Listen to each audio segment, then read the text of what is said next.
जय श्री राम। रामचरितमानस कथा में हम ताड़का वध पढ़ रहे थे। आगे विकराल देहधारिणी ताड़का अपने बड़े बड़े दांत चमकाती, भुजाओं को फैलाए हुए दूरगामी बिजली की तरह राम और लक्ष्मण पर अत्यंत तीव्रता के साथ झपटी। राम इस भयंकर आक्रमण के लिए पहले से ही तैयार थे। उन्होंने तीक्ष्ण बाण चलाकर उसके हृदय को छलनी कर दिया। उसके वक्षस्थल से गरम गरम रक्त की धारा प्रवाहित हो उठी। वह आक्रमण करने के लिए पुनः टूट पड़े। इससे पूर्व ही राम ने एक और बाण चला दिया, जो सीधे उसके वक्ष में जाकर लगा।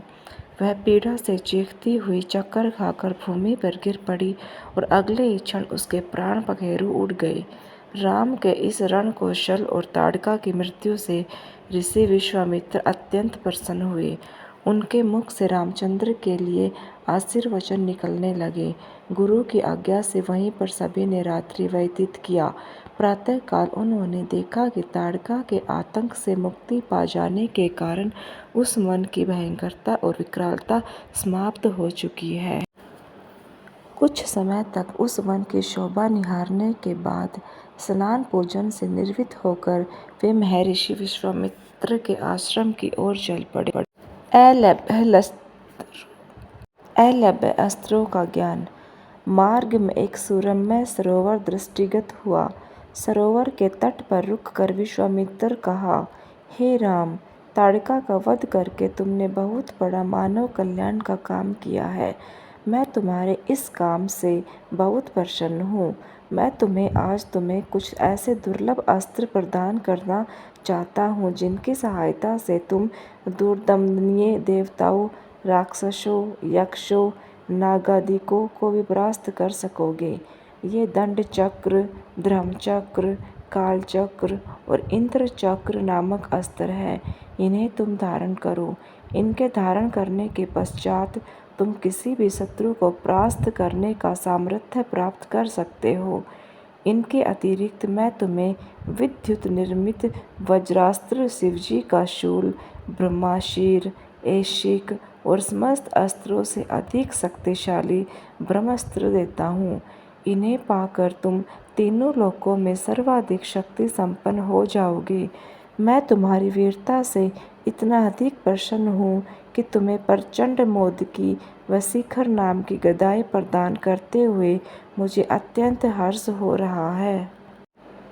मैं तुम्हें सूखी और गीली दोनों ही प्रकार की अश्नि व पिनाक के साथ ही साथ नारायण अस्त्र, अग्नि अस्त्र, वायव्य अस्त्र, हैशिरा अस्त्र एवं क्रौंच अस्त्र भी तुम्हें प्रदान करता हूँ।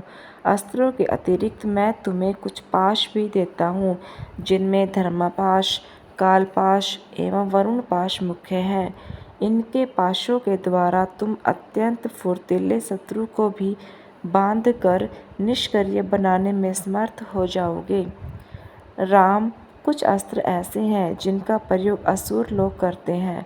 नीति कहती है कि शत्रुओं को उनके ही शस्त्र अस्त्रों से मारना चाहिए। इसलिए मैं तुम्हें असुरों के द्वारा प्रदान किए जाने वाले कंकाल, मूसल, घोर कपाल और किंकनी नामक अस्त्र भी देता हूँ। कुछ अस्त्र का प्रयोग विद्याधर करते हैं। उनमें प्रधान अस्त्र है खड़क, मोहन, मानवास्त्र, वर्षण, संतापान इत्यादि। इन्हें भी तुम ग्रहण करो। अब इन अस्त्रों को देखो। ये कुछ विशेष प्रकार के अस्त्र हैं। ये सोम देवता द्वारा प्रयोग किए जाने वाले सीसर एवं दारुण नाम के अस्त्र हैं। सीसर के प्रयोग से शत्रु शीत से अकड़ कर और दारुण के प्रयोग से शत्रु गर्मी से व्याकुल होकर मूर्छित हो जाते हैं। हे वीर श्रेष्ठ, तुम इन अनुपम शक्ति वाले, शत्रुओं का मान मर्दन करने वाले और समस्त मनोकामनाओं को पूर्ण कराने वाले अस्त्रों को धारण करो। इतना कहकर महामुनि ने संपूर्ण अस्त्रों को, जो देवताओं को भी दुर्लभ है, बड़े स्नेह के साथ राम को प्रदान कर दिया। उन अस्त्रों को पाकर राम अत्यंत प्रसन्न हुए और उन्होंने श्रद्धा के साथ गुरु को चरणों में प्रणाम किया और कहा, हे गुरुदेव, आपकी इस कृपा से मैं कृतार्थ हो गया हूँ।